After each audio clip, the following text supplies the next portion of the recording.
As long as it's kind of old, if I have to think about it, then I like it. So just one of those things where, you know, using your brain and having to think and make something work, or, you know, not your ordinary stuff. Well, welcome to a new Dave's Classic Garage Tours video, and Adrian there dispelling any notion that millennials or anyone younger aren't into classic cars. So let's get straight down to it. He's got a track-focused exhaust to fit.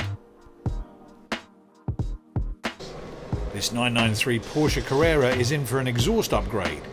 The customer has chosen a FabSpeed unit from the US which is tuned to deliver better sound and performance. It's probably about a 25 horsepower power gain, so yeah, it should be a bit more of a linear power curve as well, so, and lightweight. Explain to us what you've done so far. Okay, so the headers have been installed, which obviously are all stainless steel. So these are all high flow stainless steel units, much lighter and provide a lot more airflow than the standard units, you know, which are down there. So now we've just got to install the rear cats and the exit pipes. Yeah, this system retains the factory exhaust heat-in system, which are these pipes here, which run to the front of the car, and yeah. All a really nice unit. Was it a long wait for this to come into the country, this one? I believe it was about a 8-week wait. It's all made to order these stuff. So Are you presented with a bit of a problem at the moment? yeah, well, if you come over here, this factory mounts this little bracket that supports the engine cover. As you can see, with this new pipe in, just isn't going to work. So we're going to have to just cut this little cover thing off just to make it work. So we can still run our plastic engine cover just to protect all this from the elements and, you know, stone chips, etc. Yeah, then we'll go on to install the rest of the system. I'll let you get on. This particular kit is described on the FabSpeed site as designed specifically for use on the track, but works well for street drivers who want an aggressive and track-inspired exhaust note.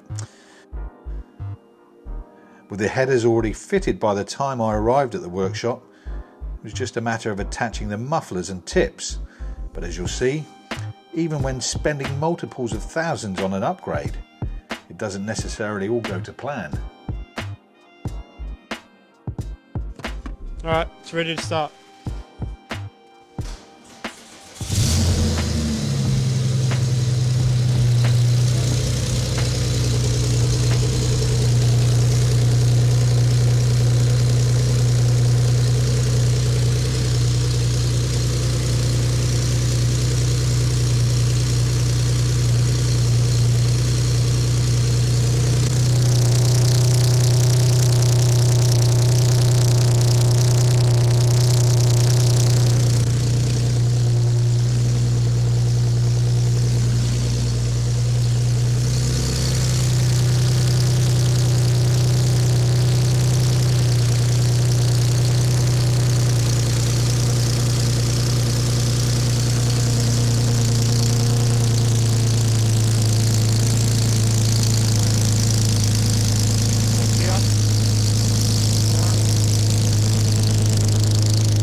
Despite numerous adjustments, Adrian wasn't able to rid the blow from one or two connections in the exhaust proprietary ball joint system.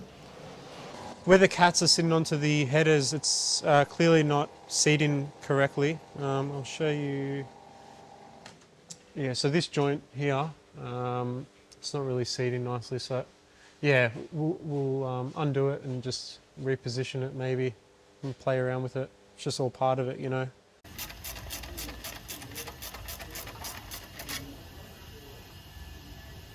But with the aid of some exhaust sealant and an owner eager to get out and drive the car, the problem was soon overcome. Unlike the exhaust tips placement, which had everyone a little miffed.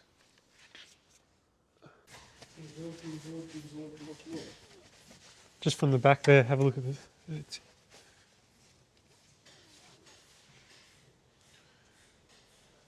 See, I'd like this to go a little bit more in, Yeah, but that's on max.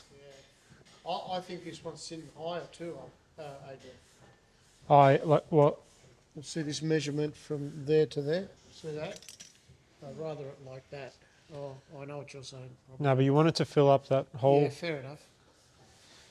Give us a look.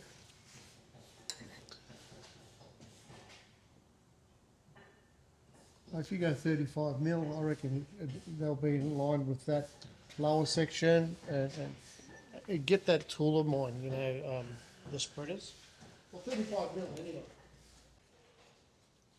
Okay, Adrian, there's a lot of deliberation going on. Well, sorry, a lot of sort of adjustment going on. What's going on? So we're just trying to center the exhaust tips in the, bumper bar cutouts. You've got the measurements right; they're all showing the right. But what, Yeah. there could be something with the actual. Well, with these older cars, these bumpers, who knows if they've been changed, if they're aftermarket. Sometimes, they're not perfectly square, or so it's hard to judge by sometimes measurements. So sometimes it's actually best to stand back and get it just by eye and what looks best. So, which I think is what we're going to have to do next.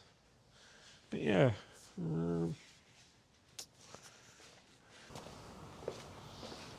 With a little more fettling and then some on top of that, and now with the customer joining Adrian in readiness to take the car out for a test drive, it's time to get it off one hoist and onto another for a wheel alignment.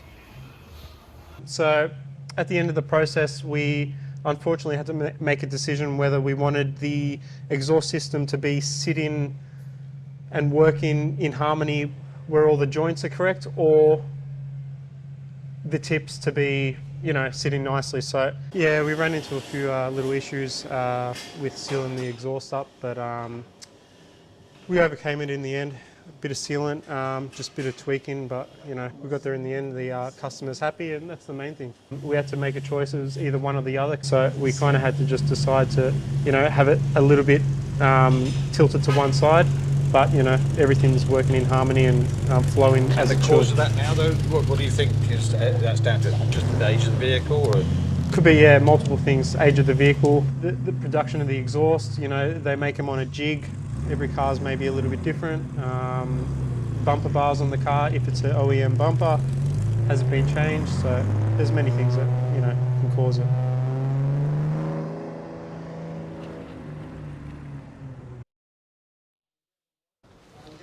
Pagoda roof. Yeah, so this is a Mercedes 280 SL, quite a special car. The Pagoda series was made in a 230, a 250 and a 280 SL. This client purchased this recently, wasn't running, it's pretty tired, so we're still yet to begin our works on this one. But again, it's going to receive a full undercarriage resto, just get it on the road. Yeah, he wants it to be a really nice presented driver's car. And when you say undercarriage resto, it's basically remove all suspension and undercarriage parts, restore those or change them. So, well, essentially a lot of our clients just kind of leave it to us and want to drop it off and get it back perfect and running. So with these cars too, it does bring up the value quite a fair bit. This particular, shape and models, when it will be done, it's probably about a $300,000 car. So yeah, it is definitely worth it. and presumably you have a group of specialists that you would send other work that you're not inclined. Yeah, to correct. Do yourself. So yeah, we have a group of guys on our list that either come out or we send the car to do various things, interior, glass, engine repairs, whatever it may be. So it's a beautiful one. Yeah, it's lived a good life, this one, hey? Yeah, not too bad. Good, I think it's lived in a garage most of its life, but it's a little bit tired, but it'll come up nice when it's done. Great stuff. Lovely big cruiser, this one. Yeah, so here we got a late 80s 500 SEC Mercedes. Yeah, a bit of a big boat, two-door car. Again, becoming quite rare and sought after. This is an import, a car, it's not Australian delivered, although it does present quite well. The owner has had it for quite a few years, so we're just tidying up the suspension interior a little bit. We're running all the Bilstein shock absorbers in this, all custom springs. we achieved the heights we wanted to. Yeah, it's All right, so it's already been lowered. Yeah, I can see. yeah. So sometimes it's best to go the custom spring, route when you can't find anything to buy in the exact spec that you want or the customer wants. So we opted to make them for this. Yeah, this also received a steering box overhaul. I believe new wheel bearings, upper ball joints, just all that sort of stuff, just to get it driving nice. They do actually drive quite well when you put the right parts on them and set them up correctly. So, from your alignment to what suspension you run, it's all really important with these cars. Okay, what's up on the left? Yeah, so here we got a early 70s Lamborghini Urraco. Quite a cool car, very rare. You definitely don't see many of them on the road, or in Australia, that is. Yeah, so this is, again, another kind of recent purchase. Being kind of, circa 70s car, everything's kind of a little bit old, rusty, not working to where it could be. So Pretty much in the original condition when you came. yeah. So, you can see everything's a little bit tired. So in the process of kind of stripping all the suspension and just slowly rebuilding everything, from springs to shocks, bushes, ball joints, just going right through it. So he wants it to drive nice and be a nice cruiser. Again, this is one of those cars that it's sort of worth spending the money on, so he's just left it to us to get it to whatever spec we want it to. Yeah, you can see that we've had all the springs powder coated because, it's just the right way of doing it. So we were happy with the heights, so we had all these powder coated just to look all new. So they're not the original springs, though? These are the original Oh, springs. wow. We were happy with the spring rates and the heights of the car, so Right. we've opted on keeping them. So I hadn't presumably done many miles. Yeah, I think it's only got about 45 or 50,000 on it, so we just opted to restore them. We've got custom shock absorbers being made, so paired along with those, it should work pretty well. But yeah. And engine-wise? It's a V8, doesn't produce too much power compared to today's standards, but it's a cool sounding car that definitely grabs your attention when you hear driving past. Great colour as well, Yeah, isn't it? yeah. And what about yourself, Adrian? What do you like working on? I'm I don't really mind, as long as it's kind of old. It makes if I have to think about it, then I like it. So just one of those things where, using your brain and having to think and make something work, or, not your ordinary stuff. But yeah, as you can see, we kind of work on everything sort of different here, all makes and models, so it makes it interesting, keeps it different. Right, well, mate, thanks very much for your time today, and we'd hope to come back and Yeah, visit for sure, you, anytime. Watch some of these projects progress. Most definitely. No, thank you. Done. Thanks. If you love this video, you're going to absolutely love this one. So click on the screen and watch that, and I'll see you in the next video.